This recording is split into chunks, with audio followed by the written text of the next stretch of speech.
Facebook এবং YouTube এবং টিকটকের মধ্যে ভাইরাল একজন আছে যার নাম হলো ওমর। তার কথাগুলো যুবকেরা ফলো করে এবং শেয়ারও দেয়, কপি লিঙ্ক করে করে ফর ইউর মধ্যে নিয়ে যায়, ভাইরাল করে দেয়।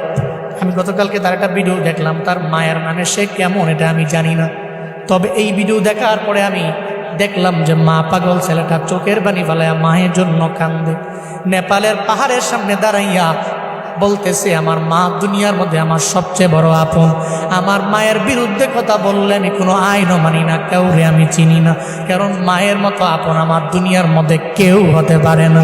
সে বলতে লাগলো, যখন আমার বাবা নাই, আমার মা ছাড়াই পৃথিবীতে আমার আপন যখন কেউ নাই, আমার মায়ের গার্মেন্টসে চাকরি করে করে করে করে কোনো রকম জিন্দেগি চালাইয়া আমারে ফালাইয়া যায় নাই, বরং পরিশ্রম করে করে আমার মা স্কুলের মধ্যে আমারে পড়াইল। আজকে আমি অনেক মশহুর হয়ে গেলাম, প্রসিদ্ধ হয়ে গেলাম, সবাই আমারে চিনে, তবে আমি মায়েরে ভুলতে পারি না। নেপালের পাহাড়ের সামনে দাঁড়াইয়া বলতে লাগলো, মা জীবনে কোনোদিন আপনারে আই লাভ ইউ মা বলা হয় নাই, আমি আপনারে ভালোবাসি, আমি আপনারে পছন্দ করি, এটা বলা হয় নাই।